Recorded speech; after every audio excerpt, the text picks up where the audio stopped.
The Natural Environment Recovery Program Progress Report. Can I move the items in 3.1 with all its subsections and suggest also that there is a monthly reporting schedule against these to this committee? Okay. Seconded, Councillor Johansson. Is that true? Just had some questions before we... Yep, go for it. So I just wondered, how do we engage with our local community boards and local communities over this program? And it just seems to me that there's a bit of a gap in that. Also, I just wondered, do we have elected members on the group? Is there a kind of a group that's overseeing it?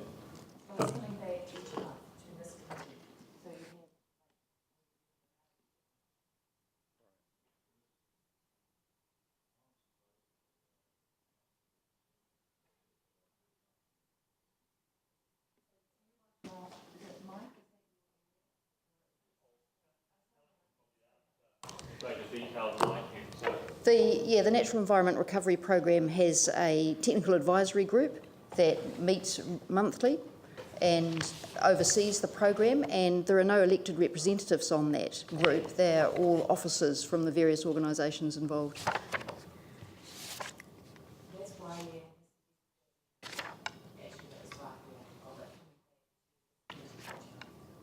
Right, so if there were things that, like at our community board where we've got local people that want to be involved in environmental recovery, who do they interface with? The local community board, the technical advisory group, the committee of the whole, or ECAN?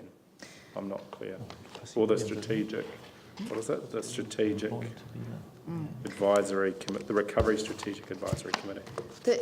The program has a full-time coordinator, and that coordinator is Chrissy Williams. So people can speak directly to Chrissy, but to be honest, the recovery program itself is an overview of existing projects and operational activities and various community initiatives.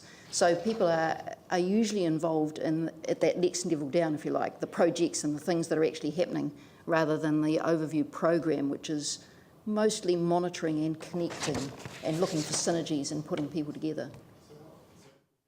The thing that I think would be really useful is to understand, and I think every councillor's ward will be slightly different, but I'd really like to have an understanding in the Hagley Ferrymead ward, for example, what work as part of this program is being done. Is that possible to understand? Is it possible to have like a ward-based reporting mechanism that enables local communities to actually see what's going on?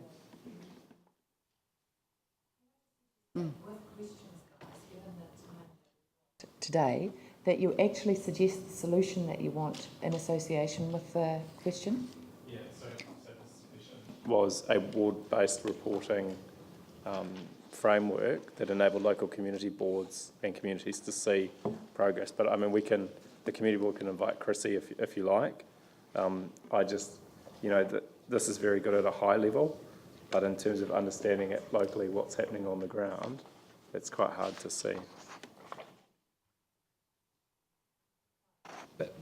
Madam Chair, I think as Helen pointed out, this is very much a high level document, and actually reflects largely work programs that are in a lot of the individual councils. So in as much as the assets and network people, the stormwater management people are interfacing with the community boards and with the relevant committees of council, that's probably at a practical level the key way that we can improve and make sure that communication happens. I think it would be good to have Chrissy come along to the community boards and talk about the overall program, and if there are specific areas of work that they want to be informed on, that they could raise that through their community board liaison staff, and we could find the appropriate part of the organisation to work with them on that, because a lot of it at detail is about the business of council,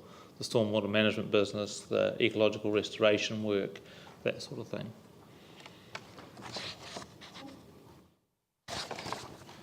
I guess the other option is that as councillors we can approach Chrissy directly to talk about certain aspects, or get asked, or with regards to, say, control of pests, etc. in the red zone, who we are best to speak to directly. Would that be?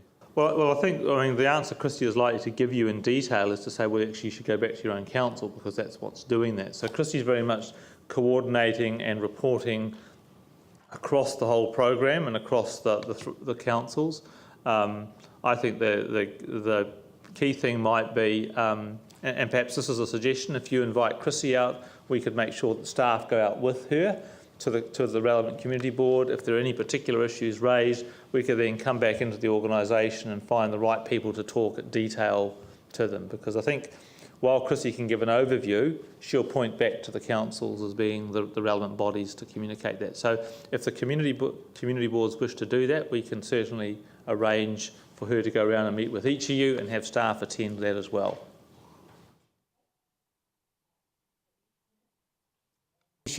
Regarding to the attachment 2, the Recovery Strategy Advisory Committee, what is the feedback and their comments? Where about? Which paragraph you? Attachment 2, page on 11 to the 14.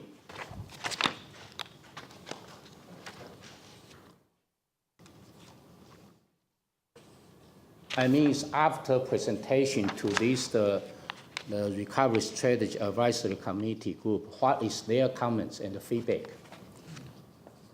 Oh, well, that's a political body, so staff wouldn't have been at that. So I think the mayor was attending that meeting, so she may be able to confirm what the recovery, the advisory committee responded. But I think largely the advisory committee just received this, because this was just basically Chrissy reporting back on the establishment of the program and the initial monitoring.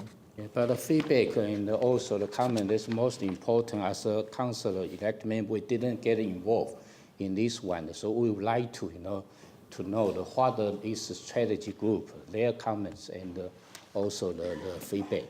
I think that's important for us. Otherwise, maybe the mayor need to the feedback to us.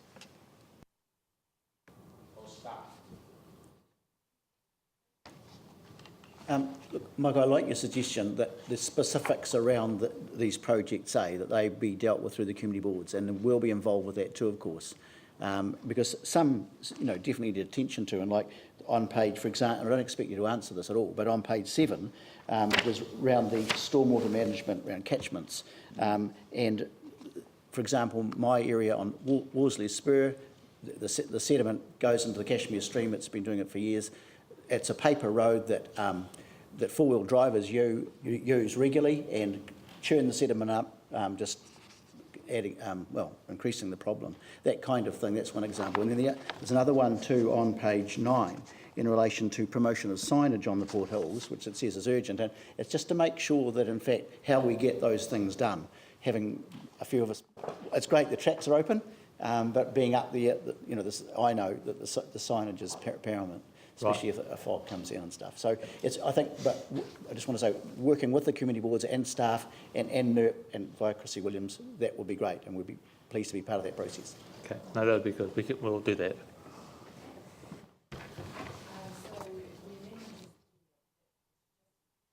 Provides an additional part of updates provided to this committee on a monthly basis.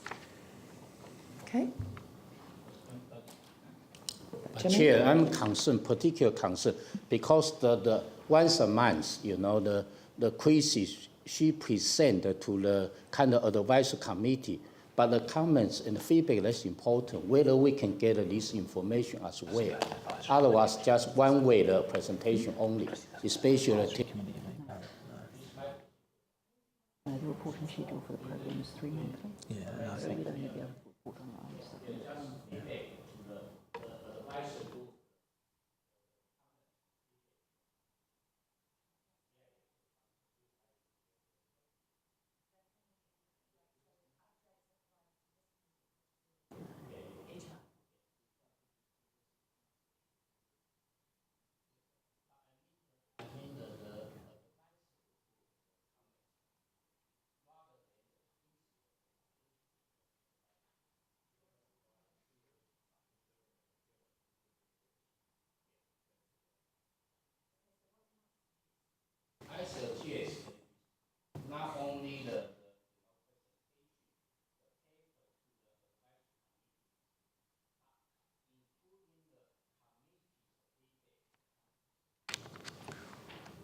So I think, Madam Chair, what we could do is when we get the minutes of the advisory committee, we could attach the relevant minutes relating to that item. Because the advisory committee gets a report, my understanding is it doesn't tend to give a lot of direction because it is simply reporting, so there may not be a lot of feedback from the advisory committee. But if there's a minute item relating to the natural environment program, when we get that, we can include that in the next report to council. And that gives you, Jimmy, then you get the assurance of what the advisory committee is saying. Can I just flag a second amendment, and that is in relation to the specifics of this information going to the community boards and involving NERP? Happy to.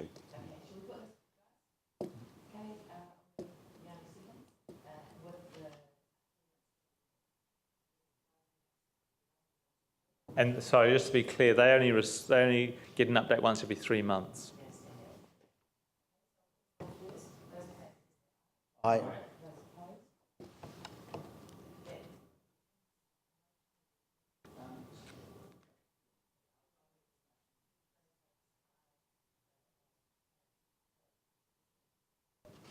Just that it's recommended that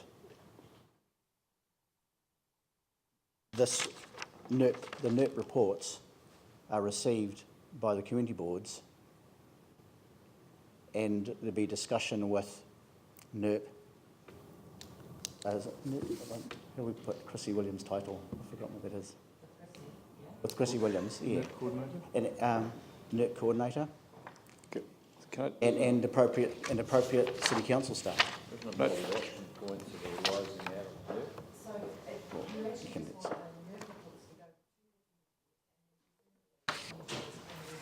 That's right. Yep. Yeah.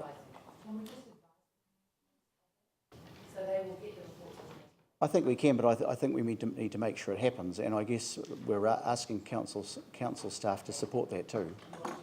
Yes. And okay, can I just?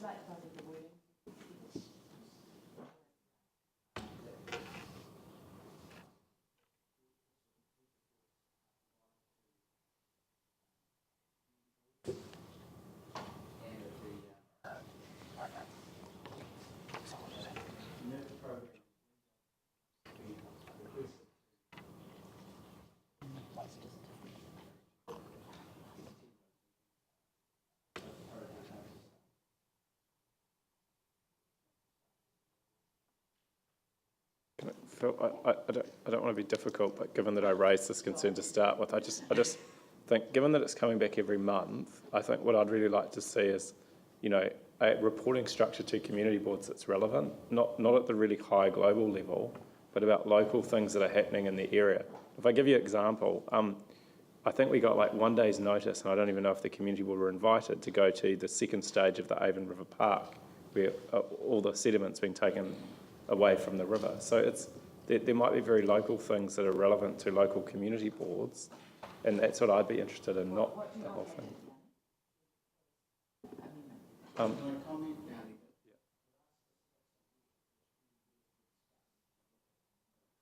Yeah, which is fine, but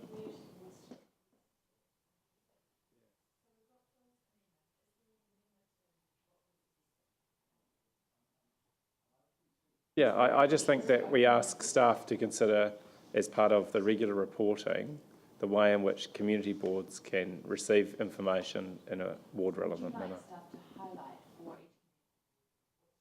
Key actions or implementations. Yeah. It's, yeah. If they're reading it, they could figure out themselves. Okay, we'll just leave it like as it is. That's fine. Let's move on. Most of these things that are going to be of interest to the community boards are coming out of the emerging issues. So in my mind, it's more of a community boards or an indication of how these emerging issues are going to be dealt with. So some of them will be sites specific to certain community boards, others obviously not. So I think, if we are maybe just in this amendment, somehow or other making reference to the emerging issues that are being signalled. Yeah.